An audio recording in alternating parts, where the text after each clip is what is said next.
बिस्मिल्लाहिर्रहमानिर्रहीम, अस्सलाम वालेकुम नाज़रीन, मैं साइमा कमल खुशामदीद कहती हूँ आपको प्रोग्राम कराची की आवाज़ में। बकरा ईद आने में मतलब चंद दिन का ही जो है वक्फा रह गया है, लेकिन इस चंद दिन के वक्फे के दौरान में कितनी की ख़बर है हमारे इदारों को और हमारी हुकूमतों को कि भाई इस ईद के ऊपर कम से कम और कुछ हो या ना हो, सफाई तो कम से कम इससे पहले करवा लें।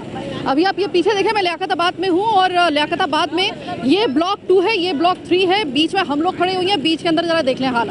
अभी जानवर आ चुके हैं, यहाँ पर आधे जानवर आ चुके हैं और आमद का सिलसिला जानवरों का मुसलसल जारी है। पीछे जो इस वक्त आप ये पहाड़ियाँ देख रहे हैं, रास्ता बंद हुआ हुआ है इस कचरा कुंडी की वजह से। अमूमन कचरा कुंडी होती है साइड के ऊपर, तो हम उसी के ऊपर चिल्ला उठते हैं, लेकिन ये जो है ये बिल्कुल जो बीच की जो शाहराह है, यानी कि बीच की जो सड़क है, उसके ऊपर आप ये देख लें कि ये पूरी सड़क ब्लॉक हुई हुई है। हम पत्थरों के खिलाफ कार्रवाई क्यों करते हैं? इसलिए ताकि ट्रैफिक का निज़ाम बहाल हो सके, ट्रैफिक बहाल रह सके। लेकिन अब इसके लिए कोई जवाब है किसी के पास?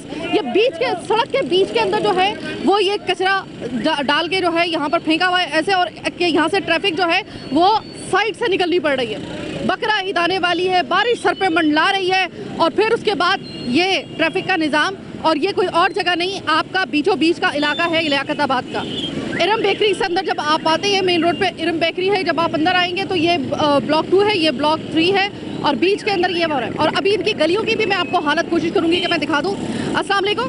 वालेकुम अस्सलाम। सर ये बताइएगा कि आपके इस हालत का जिम्मेदार कौन है? यहाँ के मुतल्लका इदारे हैं और जो है ये अपनी मदद आपके तहत निकाला गया। इदारे ने बोला कि हम इससे आप निकलवा लें और हम इसको ये साफ़ कर देंगे, जो इन्होंने नहीं किया।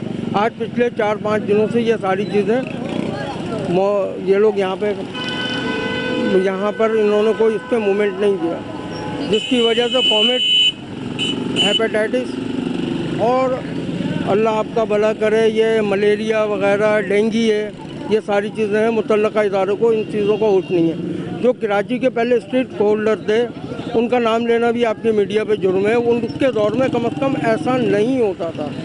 उनके ना होने से ये हुआ कि यहाँ पर हर जगह मुख्तलिफ़ किस्म के पानी, गटर, ये कचरे का मसला जो ये कहना चाह रहे हैं कि उनके जाने के बाद यतीम हो गया कराची? हाँ, यतीम और मिस्कीन हो गया है। अच्छा। सिर्फ यतीम नहीं, मस्कीन भी हो गया? मस्कीन भी हो गया है, उसका कोई वाली वारिस नहीं है।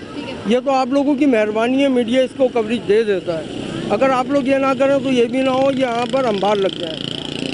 आपको ऐसा लगता नहीं है कि आपको हैरानगी नहीं हो रही, बल्कि अफसोस से पहले आपको हैरानगी नहीं हो रही इस बात के ऊपर कि अमूमन हम पत्थरों के खिलाफ कार्रवाई इस वजह से करते हैं कि भाई ट्रैफिक की वजह से रवानी मुतासिर होती है, उनके खिलाफ दस्तों गिरेबान हो रहे हैं, लेकिन पत्थरे हटाए जा रहे हैं, जो कि एक तरीके से सही भी है शायद। लेकिन आपको नहीं लगता कि ये सड़क इस कचरे की वजह, ये उससे ज़्यादा बुरा मामला है?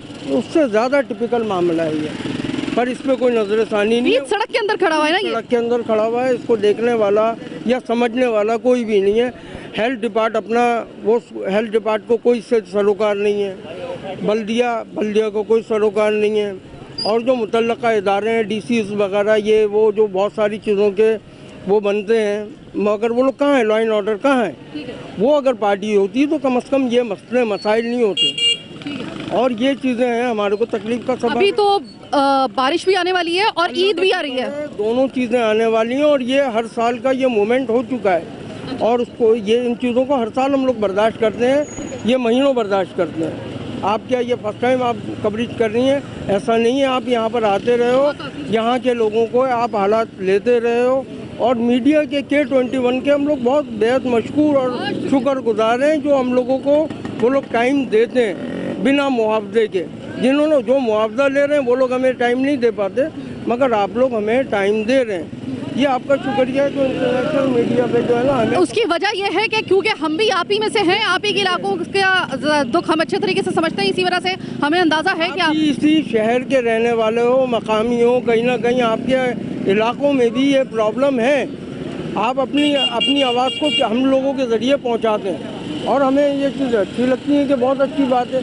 ये कोई लियाकताबाद में आपका घर कोई है, मगर आपका होम तो है ना यहाँ। और मेरी कोशिश भी यही होगी कि इंशाल्लाह ताला आपका कोई इलाके का ऐसा मसला हो ना जो रह जाए। अस्सलाम वालेकुम भाई। वालेकुम सलाम। इस जगह से मोटरसाइकिल लेके जाना कैसा लगता है? बहुत परेशानी होती है, लेडीज़ वगैरह आती जाती हैं, उनको परेशानी होती है, घर वाले आते हैं, उन लोगों को अलग बदबू आती है, गंदी गलियों से कचरा नहीं उठ रहा है, वो अलग पैसे मांग रहे हैं वो लोग। बोल रहे हैं 500 रुपये। ये बताओ कि ये बीच सड़क के बीच में ये किसने सजा के रखा हुआ है? ये हमारी हुकूमत ही ऐसी है जो बोल ही नहीं रही है कुछ। अब उनको बोलते हैं, वो बोलते हैं पैसे दें, ये फिर जब भी उठेगा ये, वरना कुछ करते ही नहीं है वो लोग। करते हैं तो बीच रोड पे डाल देते हैं वो लोग। ये बताएं कि बकरा ईद आने वाली है, इसमें बकरे काटेंगे, इसमें गाय काटेंगे। अब देखें आपके सामने ये अभी कचरा पड़ा हुआ है, बकरा ईद भी करीब है, कुर्बानियाँ भी हो रही हैं, बारिश भी आने वाली है। बारिश भी आने वाली है। अब ये देखें परेशानी, बारिश आएगी कीचड़ से और पाँवों में आएगा ये, फिर चलने की और परेशानी हो जाएगी इसके अंदर। तो जानवर वगैरह ले आए हो? जी अभी लेने जा ही रहे हैं अभी ये लोग। अभी जा ही रहे ना?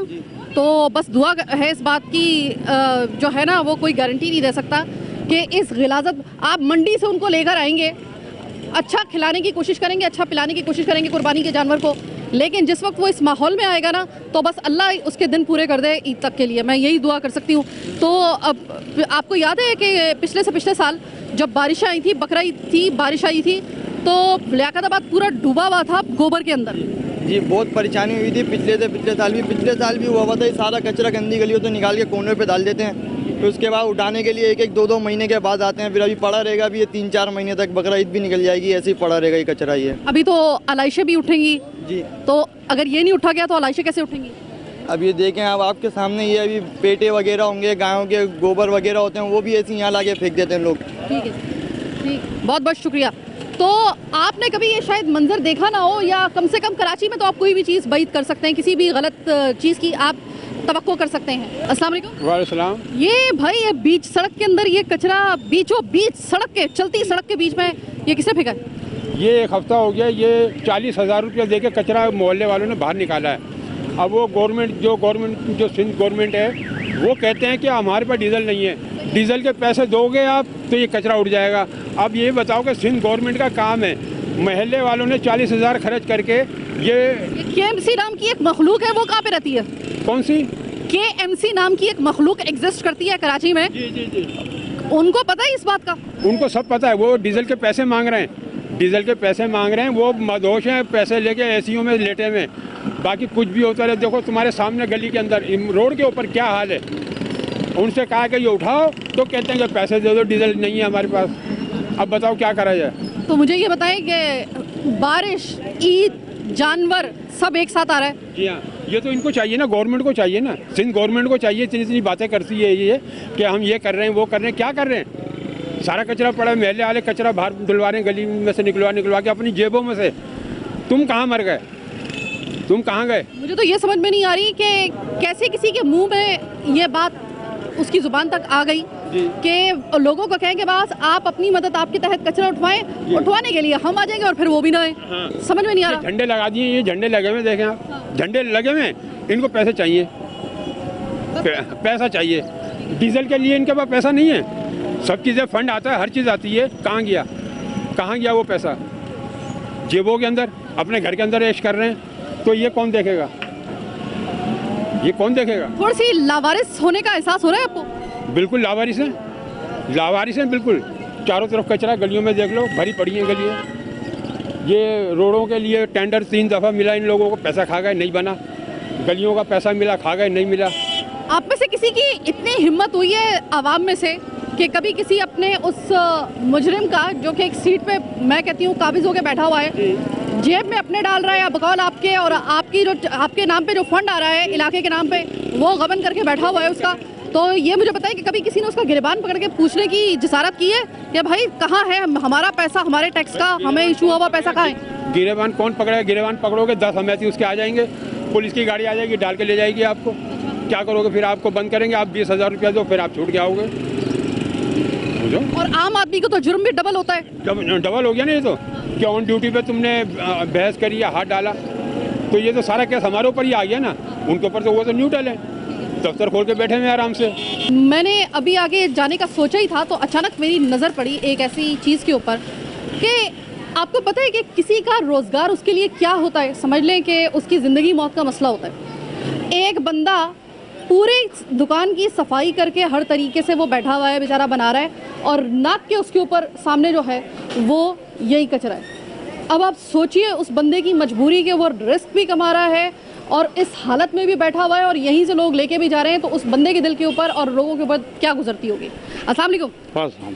ये मुझे बताएं कि ये दुकान के अंदर तो आपने माशाल्लाह बड़ी सफाई रखी हुई है और बिल्कुल जैसे ही कदम बाहर रखते हैं नज़रों के सामने जिधर आप ये बना रहे हैं उधर सामने जो है वो कचरा, कितनी अपनी बेबसी का मजीद एहसास हो रहा है आपको ये देखकर? बहुत, इतना हो रहा है कि हमें 24 घंटे रात दिन, नीचे मेरी दुकान है, ऊपर ना हम सो सकते हैं ना खा सकते हैं, हमारी फैमिली भी परेशान, ऊपर मेरी रिहाइश, ये मकान अल्हम्दुलिल्लाह मेरा है। तो यहाँ पे आने जाने वाले लोग बहुत परेशान हैं। हमने हर जगह कोशिश कर ली, डीसी में, ईसी में, यानी कि हर महकमे में गए, केएमसी का हर आपने सबको छान मारा, केएमसी का दरवाज़ा सारा खटखटा लिया, यहाँ तक कि डीसी के पास भी गए, सबके पास, एसडीएम वगैरह सबसे कर लिया। वो कहते हैं कि हमारे पास पेट्रोल नहीं है। क्या नहीं है? पेट्रोल। अब मुझे बताए, जब पेट्रोल गवर्नमेंट करने नहीं है तो हम लोग कहाँ से आएंगे, जबकि केएमसी के बर्फ चौक में उनका अपना पेट्रोल पंप होता है और हज़ारों ट्रक हैं, ये सब वहाँ से लेते हैं। अब हमने 40,000 रुपये दे के, मैंने भी पैसे दिए गली वालों ने, 40,000 रुपये दे के ये प्राइवेट कचरा निकलवाया। तो उन्होंने कहा था कि आप यहाँ निकाल दो तो हम उठा लेंगे। यहाँ से कचरा आज 5, 6, 8 दिन हो गए, हम लोग बहुत परेशान, रात दिन परेशान है, ना सो सकते ना कारोबार कर सकते, आने जाने में लड़ते हैं लोग, रास्ता परेशान है। हम ये पूछते हैं कि वज़ीर आला सिंध से, या ये जो इसका महकमे का बल्दियात का वज़ीर है, अगर उसके पास पैसे इतने भी नहीं हैं तो उसको अपनी सीट छोड़ देना चाहिए। चाहिए तो यही, चाहिए तो यही वज़ीर बल्दियात का जो इनका वज़ीर है पीपल्स पार्टी का, उसको चाहिए कि वो अपनी सीट छोड़ दे। जब तेरे पास पेट्रोल के पैसे नहीं है तो तू सीट छोड़, दूसरा आएगा काम करेगा। तो दूसरे को भी काम नहीं करने दे रहे, अपने आप को भी काम नहीं कर रहे थे, तो आवाम को क्यों? और बिलावल साहब कहते हैं रोटी कपड़ा मकान है, हमारी रोटी भी छिन रही है, हमारा मकान भी छिन रहा है, ये हमें दे नहीं रहे, समझे नहीं? अगर इनके पास पैसा नहीं है तो बिलावर को कहो कि जरदारी को लाए और बिलावर को लाए, रोड पर बिठाए, 10 नंबर में लियाकताबाद में पैसा बहुत है, हम लोग उसको भीख दे देंगे, डीजल भी देंगे, सब कुछ देंगे। जब हम ये 40,000 का कचरा निकाल सकते हैं तो हम डीजल के भी पैसे कर सकते हैं। अच्छा, मैं बिल्कुल आपकी बातों से 100% मुत्तफिक जी, क्योंकि रोज़ाना इसी हवाले से मैं आवाम के पास जाती हूँ। मुझे ये बताएं कि आप, मुझे एक चीज़ समझ में नहीं आ रही जी, ये कौन ऐसा शख्स था जी, बैठा हुआ जिसने आम आवाम को ये कहा कि भाई कचरा तो आप अपनी मदद के तहत उठवा लें, फिर बाद में जब वो निकलेगा तो उसको उठा के हम ले जाएंगे, निकलवाएं तो सही आप। मतलब ये भी बात आपको कहने वाली थी आवाम को? ये तो उनका काम था कचरा निकलवा के उसको ठिकाने लगवाना। हमारे इलाके में पीपल्स पार्टी के जमशेद साहब रहते हैं, उन्होंने ये चेयरमैन पीपल्स पार्टी के हैं, तो उन्होंने ये बात कही थी। एक दिन आया, ज़रा सा कचरा निकला, उसके बाद कचरा यहाँ नहीं निकला। और हम 30 साल से इसे भुगत रहे हैं। कब से? 30 साल से हम इन चीज़ों को रोज़ भुगत रहे हैं। हर 2-4 महीने बाद यहाँ कचरा आता, हर 2-4 महीने बाद। अब क्या है कि जो पीपल्स पार्टी वाले चाहते हैं कि एसडीएम आता ले जाता पैसे, पीपल्स पुलिस वाले आते हैं पैसे ले जाते हैं करोड़ों के उसमें। अब ये चाह रहे हैं कि हमें इस तरह भी पैसे दिए जाएं कि भाई डीजल नहीं है। अब हम मजबूर होंगे, जब हमारे बच्चे परेशान है, बीवी परेशान, घर वालों पर लड़ाई झगड़ा हो रहा है, गुस्सा हो रहा है लोगों में, समझे नहीं? तो इन्हें इस तरह भी हम पैसे देंगे। दिल्ली चाह रहा होता कि यही कचरा उठाओ, चलो अगर डीजल का पहले हमने उठवा दिया 40,000 रुपये का कचरा यहाँ से, जो हमारी जिम्मेदारी नहीं थी, हम पर लाद दी गई, और अब अगर ये कह रहे हैं कि भाई उठवाने के लिए भी हमारे पास डीजल के पैसे नहीं है, तो आपका दिल नहीं चाह रहा कि 40,000 रुपये और जमा करके यह उठाएं कचरा और जाके वज़ीर आला हाउस के सामने जाके फेंक दें? बिल्कुल, हमारा दिल चाहता है हम वज़ीर आला हाउस के सामने डाल देंगे कचरा। अगर इनके पास पैसे नहीं है तो हम पैसे करके ये भी करके दिखा देंगे। हम वज़ीर आला से भी ये बात कहते हैं, वज़ीर आज़म से भी कहते हैं, हम आर्मी चीफ से भी मुतालबा करते हैं कि इसकी राशि को खुदारा के लिए संभालो, पीपल्स पार्टी का बस का काम नहीं है। अगर पीपल्स पार्टी कोई बात करती तो खुद मुख्तारी वाली बात आ जाती कि आप दखल ना दो। लिहाजा ये कि आर्मी चीफ से हम इस चीज़ का सख्त मुतालबा करते हैं कि कराची के आवाम के साथ जो जुल्म हो रहा है इसके साथ देखा जाए। ये पीपल्स पार्टी के बस का काम नहीं है। 11 साल से ऐश करते रहे, हर साल से ऐश कर रहे हैं और आवाम को कुछ नहीं दे रहे। कितना टैक्स देते हैं हमको मालूम है? 22,000 रुपये का मैंने बिजली का बिल भरा, उसमें कितना टैक्स गया? गैस का बिल भरा है, बिजली का बिल भरा। इनके एक एक चीज़ का मेरे पास बिल और डॉक्यूमेंट, आप बोलोगे मैं अभी दिखा दूंगा, सब मौजूद है, मैं दिखा सकता हूँ। और ये कितना टैक्स? आप टैक्स पे रहे? आप टैक्स पे रहे?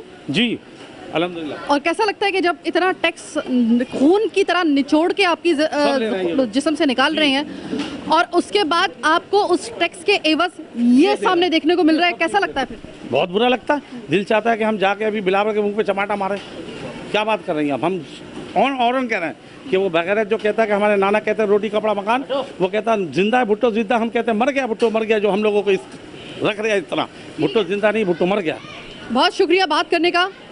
आपने एक चीज़ ऑब्जर्व की, ये किसी भी जमहूरी हुकूमत के लिए बहुत बड़ा एक अलमिया है, अलार्मिंग एक पॉइंट है। पता है क्या कि जमहूरी दौर में लोग जो हैं या तो आमरीत के वक्त को याद करें या फिर जमहूरी दौर में वो तवक्को किससे रखें, जमहूरी हुकूमतों से नहीं बल्कि चीफ ऑफ आर्मी स्टाफ से। ये काम उनका नहीं है, लेकिन अवाम कह रही है कोई नहीं कर सकता, सर आप ही कर दें। या तो दो चीफ हैं इस वक्त जिनसे लोग थोड़ी बहुत उम्मीद रखते हैं, एक चीफ जस्टिस ऑफ पाकिस्तान और एक chief justice of army staff. उनसे कहा जाए, हालांकि उन दोनों का काम नहीं है, लेकिन कह रहे कि कोई और नहीं कर रहा तो कम से कम आप ही हमारी जान छुड़वा दें। जमहूरी दौर में इस किस्म की लोगों की सोच का होना और ये ख्याल परवान चढ़ना और फिर उस ख्याल को हवा आपकी तरफ से देना, आप लोगों की जमहूरियत की बहुत बड़ी शिकस्त आप समझ लें। तो फिर अभी मैं बहुत कुछ बोलना चाहती हूँ, लेकिन छोटी सी एक ब्रेक का वक्त है। ब्रेक के बाद वापस आएंगे, मज़ीद दिखाएंगे आपको बहुत कुछ। मेरे साथ रहिए।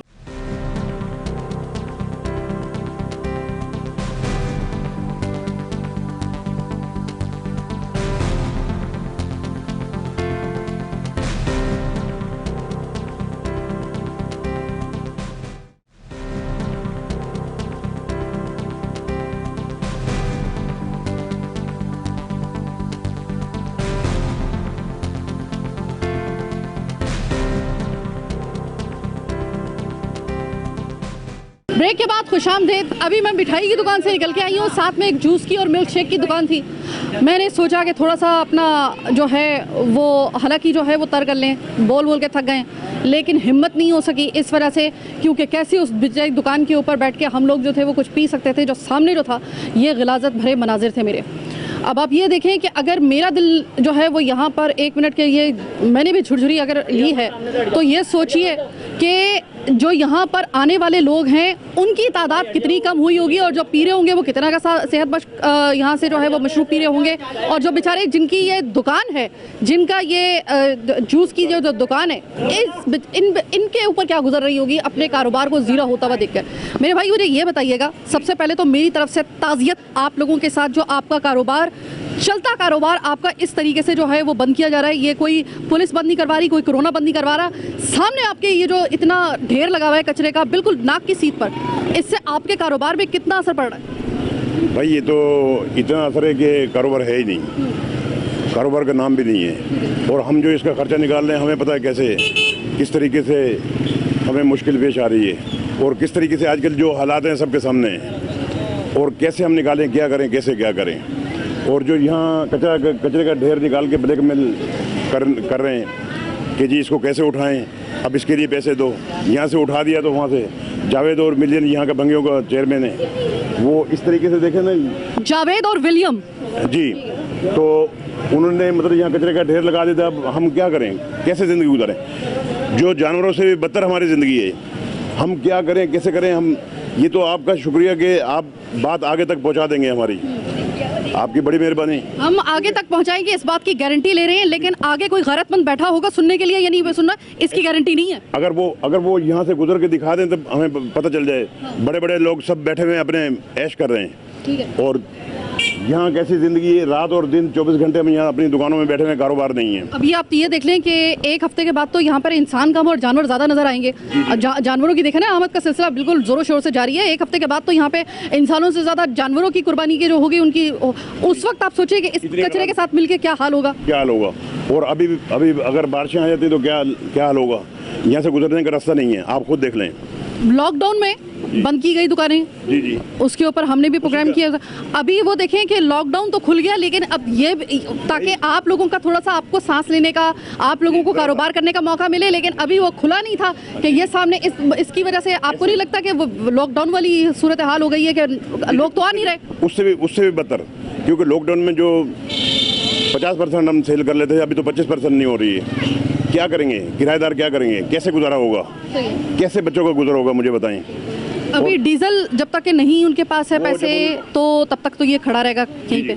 अब वो ये कह रहे हैं कि हमारे पास डीजल के पैसे नहीं हैं। जो मतलब बल्दिया के चेयरमैन हैं उनके पास डीजल के पैसे नहीं हैं, तो डीजल के पैसे आप जमा करें तो फिर ये उठा देंगे, उनका मकसद ये है। तो ये तो जो गली में पड़ा हुआ था वहाँ से उठा के यहाँ फेंक दिया, और ब्लैकमेल करने वाली बात है कि सबसे और मतलब भत्ते के तौर पे पैसा लिया जाए फिर इसको उठाएं। ये वाकई खुली ब्लैकमेलिंग है कि पहले ज़रा गौर से सुनिएगा इस इलाके की बदनसीबी, इन लोगों की बदनसीबी। पहले इस कचरे को उठाने के लिए उन्होंने कहा कि भाई हमारे पास चूँकि फ़ंड नहीं है, बराए मेहरबानी आप लोग अपने पैसे कलेक्ट करें, अपनी अपनी जेब खाली करें, ज़रा थोड़ी सी हल्की करें और यहाँ से कचरा उठा दे, जो निकलवा दें, कचरा निकलवा दें, उठा हम लेंगे। जब इन लोगों ने 40,000 रुपये इस पूरी जगह के लोगों ने मिल मिला के जो है वो जमा करके ये कचरा निकलवाया, तो अब उठाने की जो उन्होंने कमिटमेंट की थी उससे भी वो मुकर गए। हमारे पास तो डीजल के पैसे नहीं, हम क्या करें भाई, हम तो नहीं उठा सकते। डीजल के पैसे निकाल लें आप लोग तो ये उठ भी जाएगा। तो भाई फिर तुम क्यों बैठे हुए हो अपनी उस सीट के ऊपर, हट जाओ, इनको बिठा दो। अगर इन्होंने सब कुछ अपने पैसे से करना है, अपनी जेबें हल्की करके करना है, खुद अपनी फंडिंग करके ये सब काम करवाने हैं, ओ भाई तुम किस मर्ज की दवा हो, क्यों बैठे हो वहाँ पर, जवाब क्या है तुम्हारा वहाँ पे बैठने का? अब हम यही करें कि हम क्या करें, इतनी मजबूरी में क्या करें, हम किसको बोलें, किसको पकड़ें, क्या करें?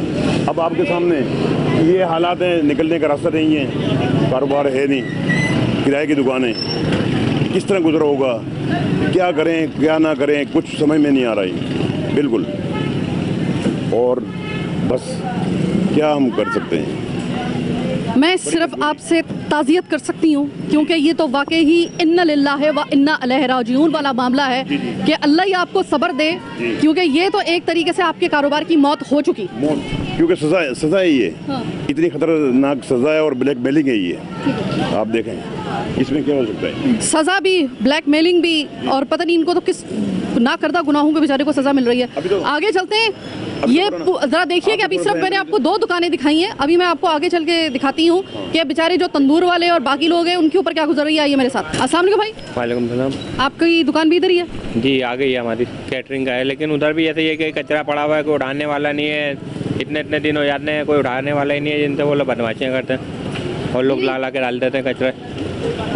अफसोस तो मुझे इन ऊपर वाले लोगों के लिए भी हो रहा है जिनके फ्लैट या घर या पोर्शन जो भी ऊपर है, लेकिन असल तो हिट आप हो रहे हैं ना, जिनकी दुकानें नहीं कारोबार वैसे ही नहीं है और ये कचरा पड़ जाता है तो इसलिए लोग आते भी नहीं, फिर इधर से नहीं जाते, कहीं और से जाते हैं। अगर रोड बन रहा है ठीक है, पानी लेकिन बंद नहीं हो रहा है, गटरों के पानी बह जा रहे हैं, सारे नाले वाले सब नाले बह रहे हैं, यहाँ पे लाइनें अलग और ये कचरा अलग जमा हो रहा है। यहाँ पे सारे दुकानदार और डिस्टर्ब हो रहे हैं, कस्टमर फिर आते ही नहीं है यहाँ पे, कचरे की आते कहीं और से निकल जाते हैं। मैंने सुना है कि बड़ी मज़ाक़ा खेज़ बात सुनने को मुझे यहाँ पे मिली कि आप लोग गए कि भाई यहाँ पे इतनी गंदगी हो रही है, जब ये कचरा नहीं उठा था तो सफाई करवाई जाए, तो उन्होंने कहा देखो हमारे पास फ़ंड नहीं है, आप लोग पैसे जमा करके ये कचरा निकलवा लें, उठा हम खुद लेंगे। फिर आप लोगों ने 40,000 रुपये अपनी इस जगह से जमा किए हैं, आपने कचरा निकलवाया तो उन्होंने जो कमिटमेंट की थी उठाने वाली, उन्होंने वो तक पूरी नहीं की। ये बात दुरुस्त है? हाँ उठाते नहीं, मतलब निकाल के डाल देते हैं, कितने दिन तो पड़ा रहता है, बेचारे लोग भी परेशान होते हैं, दुकानदार क्या कर सकते हैं, मजबूर है। ये तो हुकूमत को चाहिए, हमारे इमरान खान को चाहिए कि ये चीज़ें देखें। एक और मखलूक भी, उनका नाम है मुराद सईद साहब, सॉरी मुराद सईद नहीं, हमारे वज़ीर आला सिंध सैयद मुराद अली शाह साहब। जी सही बात है कि इन लोगों को भी चाहिए कि ये देखें आके यहाँ पे कि लोग बेचारे परेशान हो रहे हैं, कारोबार वैसे ही नहीं है। उसके बाद अब कारोबार को ले तो अब ये कचरे निकाल के बाहर डाल दिए, बस पब्लिक को किसी ना किसी उलझन में लगा के रखना है, परेशान करना है। इस गली की अगर आपको मैं हालत दिखा दूं, गो कि अभी कुछ ही दिन पहले मैंने यहाँ पे लियाकताबाद में प्रोग्राम किया था गंदी गलियों के हवाले से, और अब ये सोचिए कि सीवरेज गली के अंदर आ रहे हैं तो ये हालात, सड़क के ऊपर जा रहे हैं तो वो पहाड़ कचरे का। पैसे आप लोग अपनी जेब से खर्च करके कुछ कर रहे हैं, फिर भी बात ये है असल में ये कचरा जो निकला है ये हमने 1000 रुपये दिए। हमारा कारखाना है यहाँ पॉलिश का, फर्नीचर, ये आप देख रही हैं फर्नीचर। जी ये मैं फर्नीचर का, तो ये ओहो ये तो लकड़ी का सारा, ये तो दुश्मन है, पानी तो दुश्मन है इसका। दुश्मन है, तो इसी वजह से जो 1000 रुपये फी कारखाने वालों ने सबने दिए। घरों से इन्होंने 300 रुपये लिए फी एक घर से, ठीक है। 40,000 रुपये इन्होंने जमा करे। उसके बाद जमशेद भाई हैं पीपल्स पार्टी के, हमारे कुछ होंगे, सईद गनी के साथ चलते हैं वो शायद, तो उन्होंने बोला कि कचरा आप निकलवा दें, हम निकलवा दें अपने तरीके से, और जो ना उठवा हम देंगे, डीएमसी से कह के हम उठवा देंगे। उसके बाद अब उनसे बोला भाई ये कचरा उठवाओ, तो उस पर उन्होंने जवाब दिया कि यार वो डीजल नहीं है, ये नहीं है, डीजल आएगा तो फिर उठेगा। 3-4 दिन हो गए और ये गली जो है ना कल ही साफ़ हुई है पूरी। अभी आप गली की हालत देख लें क्या हो रही है। उन्होंने बोला स्वीपर भी लगा देंगे हम रेगुलर, उसका भी जो है ना तनख्वाह बांध देंगे महीने की, वो भी आप दोगे। हमने बोला भाई किसी तरह सफाई तो हो, लेकिन उसके बावजूद ये जो है ना ये हाल है। अच्छा एक बात बताएं, लियाकताबाद की ऐसी कौन सी लियाकत के ऊपर जो है स्याह बादल मंडला रहे हैं इतने अरसे से, मैं जब भी लियाकताबाद आती हूँ या तो मुझे गंदी गली के ऊपर प्रोग्राम करना पड़ता है या फिर मुझे कचरे के ऊपर प्रोग्राम करना पड़ता है। असल में बात ये, जो भी आ रहा है यहाँ पे सफाई तो हो ही नहीं रही, सब अपनी सीट पे बैठ के पैसे खा रहे हैं, ठीक है ना, सब अपना ज़रिया बना रहे हैं यार। ये जो ना एक उन्होंने ये सफाई उन्होंने उठाया है कि जो अब हम इलेक्शन होते हैं हमारे, तो हम वोट डालते हैं, किस लिए डालते हैं, ताकि हमारा इलाका साफ़ हो, सारी चीज़ें हों। लेकिन वो तो भाई देखते ही नहीं है, पलट के ही नहीं आते वापसी कि हाँ क्या है, क्या हो रहा है, क्या नहीं हो रहा। भाई एक ही दफ़ा उन्होंने अपने वोट लिए, उल्लू सीधा हुआ उनका, उसके बाद वो अपने जो ना सीट पे बैठे हैं वह वहीं से हुक्म चला रहे हैं। ये ऐसी बदनसीबी आपकी कब से आपको झेलना पड़ रही है, देखना पड़ रही है अपनी इतनी बदनसीबी कि आपको किसी भी तरीके से जो है वो आपका इलाका किसी भी तौर से, इवन कि अपनी अगर आप जेब से भी खर्च करके पैसे अगर कर रहे हैं तो भी आपकी सफाई नहीं हो रही है, अपने पैसा खर्च करने के बावजूद भी जो आप एक्स्ट्रा एक अपनी तरफ से एफर्ट कर रहे हैं फिर भी कोई नहीं हो रहा। फिर भी कुछ भी नहीं हो रहा, कुछ भी नहीं हो रहा। यहाँ पे तकरीबन ये रमज़ान से पहले की बात है, हमने रमज़ानों से पहले भी बोला भाई हमारे इलाके को देखें, आप आके सारी गलियाँ देखें, यहाँ से कचरा निकलवाएं। रमज़ान से पहले की बात बता रहा हूँ मैं आपको, ठीक है ना। उसके बाद उन्होंने बोला हाँ वो जो है ना ये गली निकल जाएगी, वो गली निकल जाएगी, यानी कि टोपी ड्रामे चला रहे हैं वो लोग। कुछ भी नहीं हुआ, बस जो पैसे दे रहा है उसका काम हो रहा है, जो नहीं दे रहा वो बोल रहे हैं यार ऐसा नहीं हो सकता, पीछे से फंड ही नहीं आ रहा। भाई ये बताएं, अभी से ये हालत है, ये कचरा, ये पहाड़, ये गंदगी, अब आप मुझे ये बताएं कि 1-1.5 हफ्ते के बाद जब जानवर आ जाएंगे कुर्बानी के पूरे, और ये फिर से आपको बता दूं कि लियाकताबाद कराची के उन एरियाज़ में से है जहां पर सबसे ज़्यादा कुर्बानी का जानवर आता है। अब इतना जानवर आने के बाद ऑलरेडी जो ये सूरत हाल है, बारिश भी आने वाली है, आप सोचिए इस इलाके की हालत क्या होगी। मंजर सिर्फ एक दफ़ा आप सोचें, मैं तो सोच रही हूँ तो मुझे पाँव जो है ना यहाँ पे रखने के लिए आने वाले दिन में जगह भी नज़र नहीं आ रही है। बहरहाल एक छोटी सी ब्रेक का वक्त हुआ है, ब्रेक के बाद वापस आएंगे तो हम अपने इस भाई से बात करेंगे, मेरे साथ रहिएगा।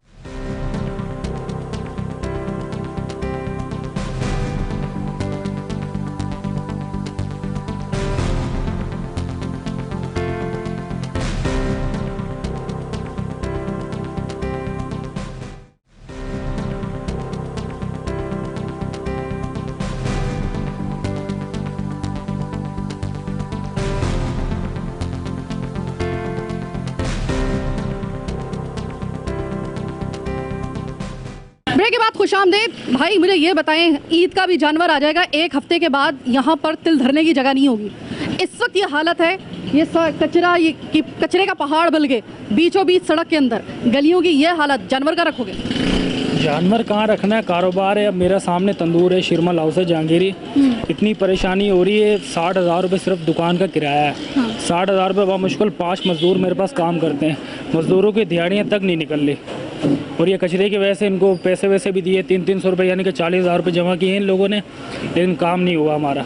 ये रमज़ान से पहले का चल रहा है, 2-3 महीने 4 महीने होने वाले हैं इसको, चल रहा है ऐसे निज़ाम अपना। अच्छा ये मुझे बताएं, आप, मैं यही ढूंढ रही थी कि मुझे इतनी सारी नज़र आ रही थी, आपका मुझे जहांगीरी शीरमाल हाउस भी मुझे नज़र आ रहा था, अब सामने इसके ये कचरे का पहाड़, तो लोग आ रहे हैं उसी तादाद में रोटी लेने के लिए, या लोगों की तादाद भी कम हो गई है? ज़हरी बात है, जब कचरे की वजह से कौन रोटी खाएगा, हमारा खुद का खाने को दिल नहीं कर रहा तो कस्टमर कैसे खाएगा। लॉकडाउन में जो कारोबार बंद हुआ उस पर तो चले आपने किसी तरीके से सब्र कर लिया था, अब तो लॉकडाउन भी नहीं है लेकिन फिर भी आपके कारोबार नहीं चल सकता क्योंकि सामने कचरा है, तो बेबसी कितनी महसूस हो रही है आपको? बेबसी तो है, अब 5 मज़दूर हैं, 5 मज़दूरों के घर मेरे पास चल रहे हैं, लेकिन मज़दूरों को दिहाड़ियाँ मैं कहाँ से दूंगा, मैं खुद मज़दूर हूँ, हम सारे दुकान के खर्चे पूरे नहीं हो रहे, 60,000 रुपये तो महीना उसका किराया है, वो कहाँ से दूंगा मैं। कचरे की वजह से जो 25,000 रुपये की सेल थी वो 15,000 रुपये भी आ गई, जिसमें से मैंने आटे के पैसे निकालने हैं, मज़दूर की दिहाड़ियाँ निकालनी हैं और ये दुकान के खर्चे निकालने हैं। मुझे बता दें, और मैं सिर्फ ये आपसे बात जानना चाहती हूँ कि अभी जो आपके कारोबार को ये डज़ लगी है इस कचरे की वजह से, मुझे ये बताइए कि आपने अपनी ज़िंदगी में सबसे ग्लोरियस टाइम, यानी कि जो सबसे अच्छा टाइम था आपके कारोबार का, जब आपकी तंदूर भी चलता था, सामने वो मिठाई की दुकान भी चलती थी, आसपास कारोबार करने वाले भी खुश थे, ऊपर रहने वाले भी खुश थे, वो दौर कब था? वो दौर इससे बेहतर तो वो लॉकडाउन सही था जो गुजर गया हमारे से, वही बेहतर है। मैं तो कहता हूँ इससे अच्छा है कि वो लॉकडाउन दोबारा लगा दे, ये जलालत ना हो कि गुजरने की। यहाँ तो दुकानदारी बिल्कुल ही नहीं हो रही, होना तो क्या है, खर्चा तो बड़ी दूर की बात है, अपनी जेब में पैसे नहीं है। अच्छा ये बताएं कि जाहिर है कि आप तो सुबह से शाम बल रात तक होते हैं बल्कि अपने इस जगह पर, मैं इस वक्त 1-1.5 घंटे से खड़ी हुई हूँ तो मुझे पाँवों के अंदर, इन जूतों के अंदर से भी ना मुझे ऐसा लग रहा है कि जैसे मुझे इचिंग हो रही है। आप लोग अपनी दुकानों में बिल्कुल सामने लबे सड़क जो है वो ये कचरा है। आप लोगों को कैसा लगता है रोज़ी की खातिर यहाँ पर बैठना और ऐसी बदबूदार और इतनी गिलाज़त में अपने आप को तकरीबन 12-14 घंटे यहाँ पे गुजारना कैसा लगता है, कितना मुश्किल होता है? बस एक वक्त को इंसान धक्का दे रहा है और तो कमाने वाली तो उसमें बात ही नहीं है। रोज़ी रोटी पहले लॉकडाउन में नहीं थी, अभी लॉकडाउन खुला है उसके बाद ये कचरे वाला काम शुरू हो गया। कचरे के हालांकि पैसे हम दे चुके हैं, उसके बावजूद भी ये इनका हाल है कि अब डीजल के पैसे भी इनके पास नहीं है कि चलो अब कह रहे हैं कि डीजल के पैसे दो आप और ये कचरा उठवा देते हैं। बहुत बहुत शुक्रिया बात करने का। अब बेचारा ये लकड़ी का इस बेचारे का काम है, जो भी मेरे साथ अभी वो साहब अभी खड़े हुए थे बता रहे थे, लकड़ी और बीच में आप ये देखिए मजबूरी इसको कहते हैं, ख़त्म है इसका कारोबार, लकड़ी का कारोबार। या आपने लकड़ी इसके बीच में मेहनत से बना रहा है वो सारा सामान, और वो बीच इसके अंदर ऐसे पानी के अंदर, वो भी गलीज पानी के अंदर। सोचिए कि इस बंदे के दिल पे क्या गुजरती होगी। आगे चलते हैं। तो जनाब, ये था हमारा आज का प्रोग्राम। एक दफ़ा फिर से लियाकताबाद से हमें आवाज़ आई और अनफॉर्चुनेटली इस दफ़ा भी मनाज़िर पहले वाले प्रोग्रामों से कुछ ज़्यादा मुख्तलिफ नहीं थे।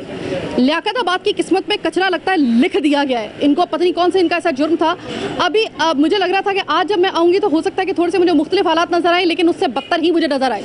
और अभी फिर से आपको याद दिला दूँ, कुछ दिन के बाद बकरा ईद है।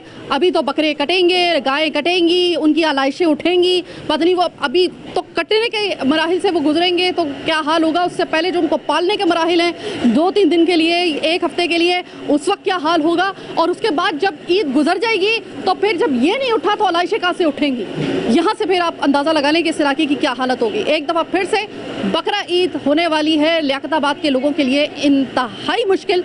मेरी बात ये नोट कर लीजिएगा, रजिस्टर्ड हो गया है प्रोग्राम। अगर ये ना उठाया गया तो फिर आप कानों को हाथ लगाएंगे इस बकरा ईद पर, इन लियाकताबाद वालों को देखकर। बहरहाल आज का प्रोग्राम कराची की आवाज़ बस यहीं तक। मुझे मेरी टीम के साथ दीजिए इजाज़त। अल्लाह ने के बाद।